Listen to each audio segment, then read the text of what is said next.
ఆంధ్రప్రదేశ్ ప్రజానీకానికి నమస్కారం తెలియజేసుకుంటూ ఈరోజు పార్లమెంట్లో ప్రవేశపెట్టిన బడ్జెట్లో అమరావతి రాజధానికి 15,000 కోట్ల రూపాయలు కేటాయించుతానని స్వాగతిస్తూ ఉన్నాను.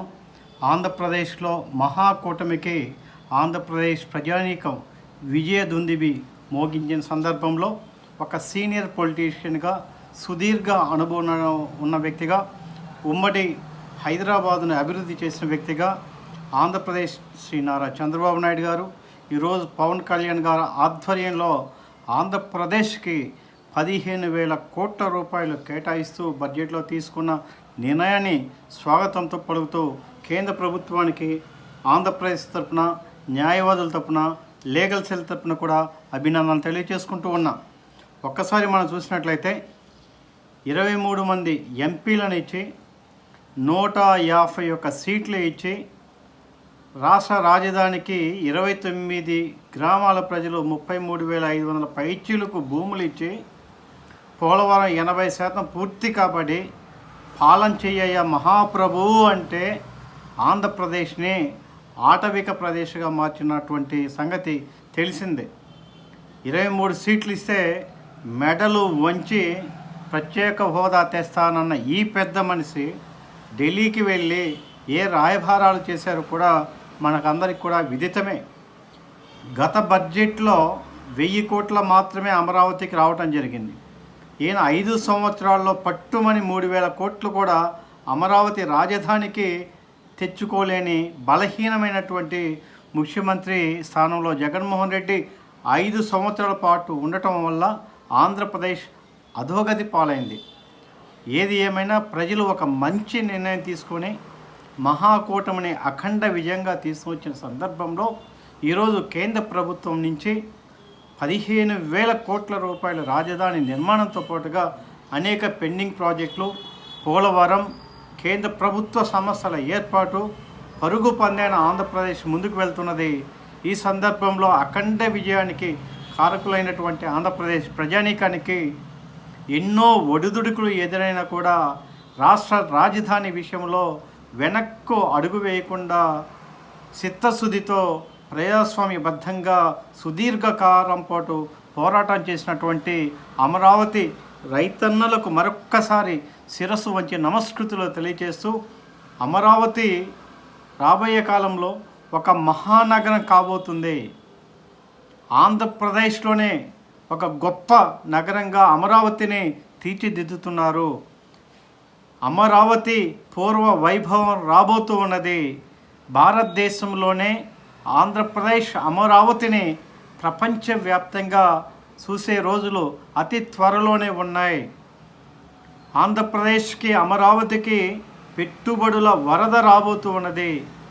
కన్స్ట్రక్షన్ రంగం ఈ ప్రాంతంలో విస్తారంగా పరుగులు తీస్తూ ఉన్నది. ఈ ప్రాంతంలో పెట్టుబడులు వస్తూ ఉన్నాయి.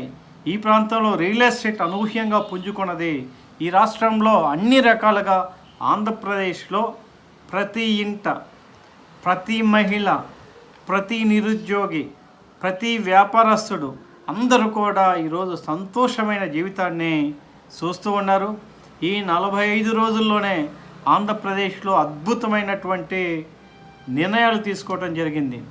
మరీ ముఖ్యంగా వృద్ధాప్య పెన్షన్ 4,000కి ఇస్తూ గత 3 నెలలుగా వాగ్దానం చేసిన దగ్గర నుంచి కూడా 3,000 కలిపి 7,000 ఇవ్వటం ద్వారా వృద్ధులలో ఒక ఆనంద బాష్పాలు ఉన్నాయి. చంద్రబాబు నాయుడు భగవత్ స్వరూపంగా చూస్తూ పాలాభిషేకం చేస్తూ ఉన్నారు. అంతేకాక ఆంధ్రప్రదేశ్లో భూ చట్టాన్ని ఏపీ టైటిలింగ్ యాక్ట్ను రద్దు చేస్తూ 2వ సంతకం పెట్టిన సందర్భంలో 55,000 న్యాయవాదులు 102 రోజుల పైచిలు చేసినటువంటి ఉద్యమ ఫలితం. ఆంధ్రప్రదేశ్లో ఒక భయంకరమైన చట్టం.